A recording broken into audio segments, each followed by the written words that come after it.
পৃথিবীর মোটামুটি সব দেশেই অর্থনৈতিক যে কাঠামোটি বিদ্যমান সেটি হচ্ছে মিশ্র অর্থনীতি বলতে পারি আমরা যাকে, অর্থাৎ যেটি একচেটিয়া ধনতান্ত্রিকও নয়, আবার সমাজতান্ত্রিকও নয়, মোটামুটি মাঝখানে অবস্থান করছে। এই ধরনের বাজার ব্যবস্থাকে বা অর্থনীতিকে সাধারণত মিশ্র অর্থনীতি বলা হয়ে থাকে। এখন এই মিশ্র অর্থনীতির প্রভাবটা কি হয়ে দাঁড়ায় সেটা একটু আলোচনার বিষয়। আপনি ধনতান্ত্রিক বাজার ব্যবস্থাকেও অস্বীকার করলেন, আবার সমাজতান্ত্রিক বাজার ব্যবস্থাকেও অস্বীকার করলেন। এখন সমাজতান্ত্রিক যেই বা ধারাটি, সমাজতান্ত্রিক যে শ্রেণীটি, সেই শ্রেণীটি কারা? ধনতান্ত্রিক যে শ্রেণীটি, সেই শ্রেণীটি কারা? আপনি দুই শ্রেণীকেই প্রাধান্য দিচ্ছেন। তাহলে ব্যাপারটা কি দাঁড়ালো? আপনি দুই পক্ষকেই সমানভাবে অনুপ্রাণিত করছেন। ধনতন্ত্রীরা অর্থাৎ পুঁজিবাদীরা তারা ব্যাপক পুঁজির প্রভাব খাটিয়ে বাজার দখল করছে। অপরদিকে সমাজতন্ত্রী বলতে আমরা যাদেরকে বুঝি, যারা সর্বহারা খেটে খাওয়া মানুষ, তাদের পুঁজি নেই, তাদের পুঁজির স্বল্পতা, তারা ওই বুর্জুয়াদের কাছে বা পুঁজিপতিদের কাছে বা ধনতন্ত্রীদের কাছে ধরাশয়ী হয়ে পড়ছে। এই ব্যাপারটি আমি ছোট ছোট কয়েকটি উদাহরণের মাধ্যমে তুলে ধরতে চাই। আমি চট্টগ্রামের রেয়াজউদ্দিন বাজারের মুদি পণ্য বা কাঁচা সবজি পণ্যের যে আড়তদারগুলি, তাদের ব্যবসার কিছু কলা কৌশল আমি লক্ষ্য করেছিলাম। সেই ব্যাপারটি একটু বলতে চাই। আমি লক্ষ্য করেছিলাম আড়তদারদের মধ্যে এক ধরনের পুঁজিপতি, বড় বড় রাঘববোয়াল শ্রেণীর আড়তদার রয়েছেন, যাদের কাছে ব্যাপক পরিমাণে টাকা রয়েছে, প্রচুর পরিমাণে টাকা রয়েছে।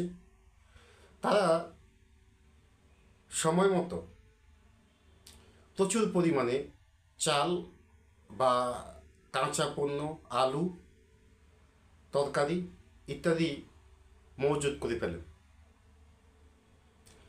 এতে করে ছোট ছোট যে ক্ষুদ্র ক্ষুদ্র ব্যবসায়ীরা রয়েছেন, তারা একসাথে এত টাকা বিনিয়োগ করে এত টাকার পণ্য মজুত করতে পারেন না।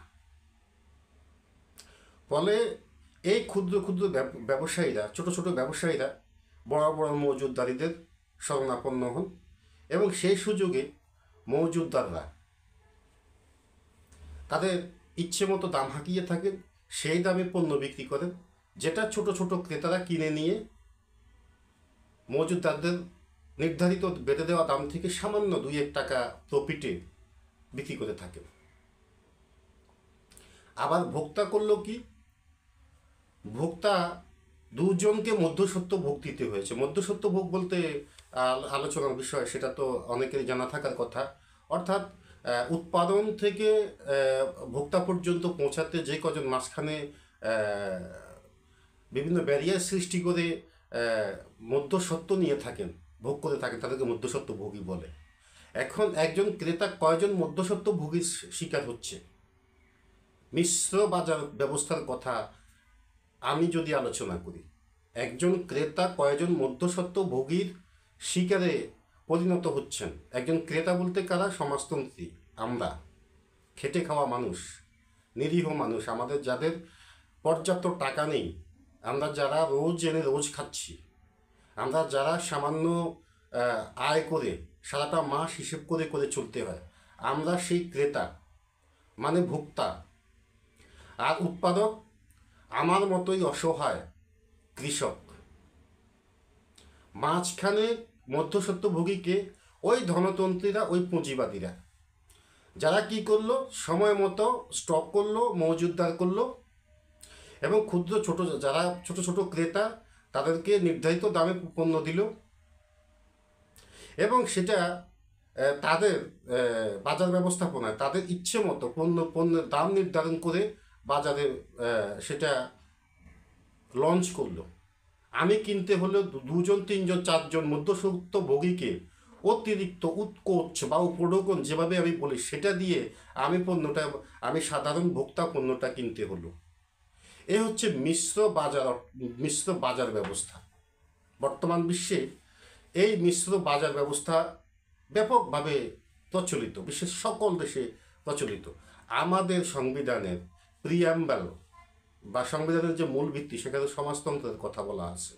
আমি আমার আগের ভিডিওগুলিতে সমাজতন্ত্রের কথা বলেছিলাম। সমাজতন্ত্র কি? সমাজতন্ত্র সকলের জন্য, সকল মানুষের সমান অধিকার। এখন আপনি প্রশ্ন করতে পারেন, তো যদি বাজার ব্যবস্থা এরকম না হয় তাহলে কেমন হবে? হ্যাঁ, এটা এটা এখানেই মূল প্রসঙ্গটি আলোচনা। বাজার ব্যবস্থা হবে সাম্যের ভিত্তিতে, সাম্যবাদের ভিত্তিতে। বাজার ব্যবস্থা পরিচালনা করবে সরকার, গুদামের মালিক হবে সরকার, সরকার পণ্য মজুত করবে, সরকার কৃষক থেকে পণ্য কিনবে, সরকার ছোট ছোট ব্যবসায়ীদের কাছে পণ্য বিক্রি করবে। এখন প্রশ্ন হতে পারে যে দর তো উঠানামা করে বিভিন্ন কৃষিজ পণ্যর। আমি বাংলাদেশ যেহেতু কৃষি প্রধান দেশ, আমি কৃষি দিয়ে এক্সাম্পল করছি। আপনার ইন্ডাস্ট্রিয়াল প্রোডাক্ট হতে পারে, আপনার সাবান হতে পারে, শ্যাম্পু হতে পারে, আপনার কসমেটিক্স আইটেম হতে পারে, মেডিসিন হতে পারে, আপনার কনজিউমার বিভিন্ন পণ্য হতে পারে। এইভাবে আমি ওসব বিষয় বাদ দিয়ে আমার কৃষি প্রধান দেশ হিসেবে আমি কৃষিকে প্রায়োরিটি দিয়ে, এগ্রিকালচারকে প্রায়োরিটি দিয়ে আলোচনাটা করছি। এখন আপনার সারের দাম বেশি, আপনার পেট্রোলের দাম বেশি, আন্তর্জাতিক বাজারে মুদ্রা ডলারের দাম বেড়ে গেছে, সেক্ষেত্রে সেটা সরকার দেখবে। সরকার কৃষকের সাথে সমন্বয় করবে, আলোচনা করবে যে তোমার এত টাকা, 8 টাকার আলু তুমি কখনো 12 টাকা বিক্রি করতে পারবে না। কেন পারবে না? আমি তোমাকে মজুরি দেব, আমি তোমাকে সার দেব, আমি তোমাকে তেল দেব, তুমি উৎপাদন করবে। তোমার উৎপাদিত পণ্যের অর্ধেক মূল্য তুমি পাবে। যেহেতু আমি ইনভেস্টমেন্ট করলাম, আমি কি সরকার।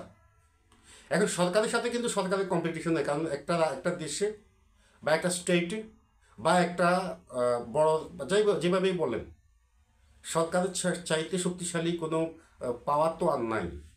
তো সেখানে সরকার বাজার ব্যবস্থার সৃষ্টি করবে, সরকার কৃষককে সব ধরনের সাপোর্ট দিবে, লজিস্টিক বা ইকোনমিক সব ধরনের সাপোর্ট দিবে। আর জমি, এখন প্রশ্ন হচ্ছে জমি তো একজন নির্দিষ্ট প্রাইভেট ওনারের, মানে ব্যক্তি মালিকানাধীন। সেজন্যই সমাজতন্ত্রে বলছে যে সম্পদের মালিক কোনো ব্যক্তি হবে না, সম্পদের মালিক হবে রাষ্ট্র। তাহলে রাষ্ট্র যখন সম্পদের মালিক হলো, রাষ্ট্র যখন জমি বর্গা নিল, জমি কার কাছ থেকে বর্গা নিল? জমি নিল প্রাইভেট ওনারের কাছ থেকে। অথবা সরকার, দেশের সংবিধান বা আইন সেরকম থাকলো যে সম্পত্তি রাষ্ট্রের হবে এবং সম্পদের ব্যবস্থাপনা, বাজার ব্যবস্থা, অর্থনীতি সব কিছু রাষ্ট্র করবে। তখন সেখানে ধনতন্ত্রীদের, পুঁজিবাদদের বা ওই মধ্যস্বত্ব ভোগীদের ওই দৌরাত্ম আর থাকলো না। তাতে করে কি হলো? সমাজে সমতা আসলো, সমাজে শান্তি শৃঙ্খলা প্রতিষ্ঠা হলো। যাই হোক, আলোচনাটি দীর্ঘায়িত করার ইচ্ছে নেই, অনেক বড় আলোচনা হয়ে যাচ্ছে। আমার প্রশ্ন হচ্ছে, আজকে সংস্কারের প্রশ্ন উঠছে। কারা সংস্কার করছেন, কি সংস্কার করছেন জানি না, কিসের ভিত্তিতে কারা, কে তাকে দায়িত্ব দিয়েছেন তাও ঠিক বুঝি না। তবে সংস্কারের প্রশ্ন যখন এসেছে, সংস্কার কোথায় হওয়া উচিত? শাসন ব্যবস্থা সংস্কার, অর্থাৎ ক্ষমতার রস আস্বাদনের সংস্কার, সেটা করবেন, নাকি প্রকৃত অর্থে মানুষের কথা ভাববেন, মানবতাবাদের কথা ভাববেন?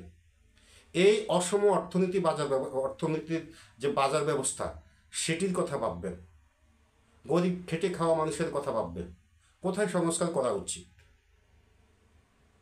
আগে এই মিশ্র বাজার ব্যবস্থা নামের যে প্রহসনমূলক বাজার ব্যবস্থা,